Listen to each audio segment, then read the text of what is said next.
ఈ వీడియోలో hydrogen peroxide గురించి డిస్కస్ చేద్దాం. ఎక్కువగా అడిగే క్వశ్చన్ హైడ్రోజన్ ఇట్స్ కాంపౌండ్స్ నుంచి. ఎసిడిక్ మీడియం, బేసిక్ మీడియంలో నుంచి ఒక టూ రియాక్షన్స్ రాస్తే మొత్తం 4 రాస్తే 4 మార్క్స్ ఇస్తారు. Write the chemical reaction to justify H2O2 is acting as oxidising agent as well as reducing agent. ఎలా అది యాక్ట్ చేస్తుంది, రెండిట్లాగా ఎలా ఉంటుంది అనేది మనం ఇక్కడ డిస్కస్ చేయాల్సింది. సో ఫస్ట్ ఆక్సిడైజింగ్ ప్రాపర్టీస్ చూద్దాం. కాబట్టి నేను ఏం రాస్తున్నానంటే oxidizing properties. Oxidizing properties. So అది కూడా ఫస్ట్ ఎసిడిక్ మీడియంలో చూద్దాం. In acidic medium, in acidic medium, in acidic medium ఏం రాస్తాం? H2O2 ఏం చేస్తుంది? H2O2 oxidizes Fe+2 ferrous ion into ferric ions. So in acidic medium H2O2 oxidizes Fe+2 to Fe+3 అంటే ferrous ferric. మన equation రాసినప్పుడు రాద్దాం అది. So Fe+2 plus H2O2 gives rise to Fe+3 plus ఏమొస్తుంది అక్కడ? H2O2 పక్కన H2O2 ఏమవుతుంది? Fe+3 గా చేంజ్ చేసింది. సో ఇక్కడ 2OH మైనస్ వస్తుంది అనమాట. 2OH మైనస్ Fe+2 ఎలా అయింది? ఇప్పుడు Fe+2 Fe+3 అయింది. ఓకే, సో ఇక్కడ బ్యాలెన్స్ చేయడానికి ఏం చేస్తామంటే, అంటే ఇక్కడ ఆల్రెడీ ఆటమ్స్ అన్ని బ్యాలెన్స్ అయ్యాయి కానీ అయాన్స్ బ్యాలెన్స్ అవ్వలేదు. ఇక్కడ టూ తీసుకున్నాం అనుకోండి. 2Fe+2 అంటే +4, ఇక్కడ +6, +6 - 2 +4 ఎలక్ట్రాన్స్ కూడా బ్యాలెన్స్ అయ్యాయి. సో దీన్ని ఏమంటాం? ఫెర్రస్ అంటాం. ఫెర్రస్. దీన్ని ఫెర్రిక్ అంటాం. అంటే ఫెర్రస్ ని ఫెర్రిక్ గా కన్వర్ట్ చేసింది ఏంటి? H2O2. దీన్ని ఏమంటాం? ఆక్సిడేషన్ అంటాం. ఎందుకంటే ఇంక్రీజ్ అయింది కదా ఆక్సిడేషన్ స్టేట్. ఇంక్రీజ్ అయితే మనం దాన్ని ఏమంటాం? ఆక్సిడేషన్ అంటాం. నెక్స్ట్ సేమ్ ఇలాగే H2O2 ఆక్సిడైజెస్, ఇది ఫస్ట్ రియాక్షన్. ఇంకోటి H2O2 ఆక్సిడైజెస్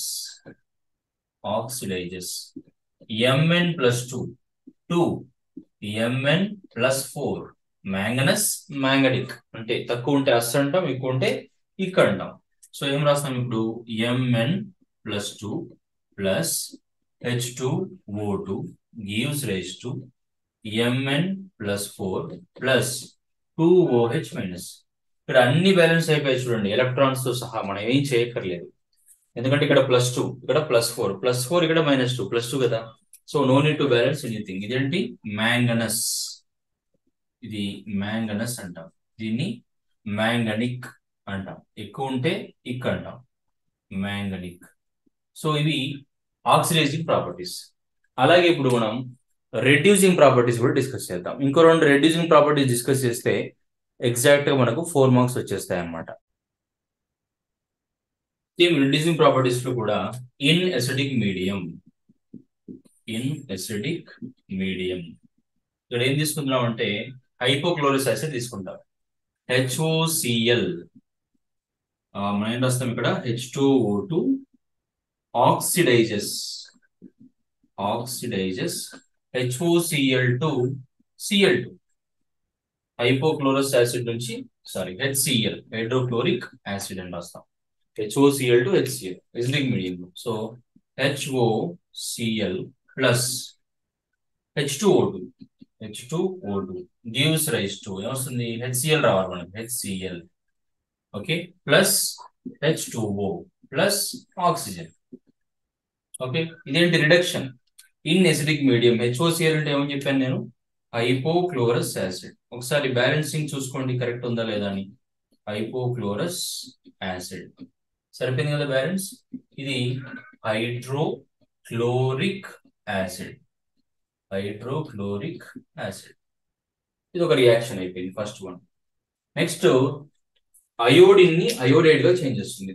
సో H2O2, ఇది ఏంటి? Basic medium. You have to right that. In basic medium H2O2, ఒక మిస్టేక్ రాశాను చూడండి. ఇది రెడ్యూసింగ్ ప్రాపర్టీస్ కదా, మనం ఆక్సిడైజ్ ఎలా రాస్తాం? ఓకే, ఇప్పటికే కామెంట్స్ లో కొంతమంది పెట్టి ఉంటారు రెడ్యూసెస్. అలాగే H2O2 రెడ్యూసెస్ దేన్ని iodine I2 to iodide, iodine to iodide ion. అంటే దీన్ని కూడా మనం అయోడిన్ టు ఏదైనా ఒక యాసిడ్ ను ఏదైనా ఫామ్ చేసుకొని రాసుకోవచ్చు. అయోడిన్ అయోడైడ్ గా ఫామ్ అవుతుంది. సో ఎలా రాస్తాం దీనికి equation? I2 plus H2O2 gives rise to I minus plus H2O plus OH minus. Okay, రాసుకోవచ్చు కదా. OH మైనస్ ఎందుకు, O2 రాసుకోవచ్చు కదా, O2. ఇది బ్యాలెన్స్ అవ్వలేదు కాబట్టి ఇక్కడ I2 ఉంది, ఇక్కడేమో I ఉంది, కాబట్టి ఇది ఏం రాస్తాం, 2I మైనస్ అని రాస్తాం. ఓకే, ఇంకా ఏం బ్యాలెన్స్ అవ్వాలి మనకి? H2O2 లో హైడ్రోజన్స్ 2 ఉన్నాయి, ఆక్సిజన్స్ ఏమో 3 ఉన్నాయి కదా. సో బేసిక్ మీడియం కాబట్టి ఇక్కడ H2O2 ప్లస్ 2OH మైనస్ రాద్దాం, 2OH మైనస్. ఇప్పుడు చూడండి, ఇక్కడ హైడ్రోజన్స్ 4 అయ్యాయి కాబట్టి ఇక్కడ 2 చేద్దాం. ఇప్పుడు ఆక్సిజన్స్ 4 అయ్యాయి, హైడ్రోజన్స్ కూడా 4 అయ్యాయి. దీన్ని ఏమంటాం? అయోడిన్ అంటాం, అయోడిన్. ఇది iodide, iodide ion, iodine to iodide. సరిపోయింది కదా. సో ఇవి రెండు రెడ్యూసింగ్ ప్రాపర్టీస్ కింద రాస్తే మనకు అవి రాయాలి, ఆక్సిడైజింగ్ అండ్ రెడ్యూసింగ్ రెండు రాస్తే మనకు 4 మార్క్స్ వస్తాయి. ఓకే.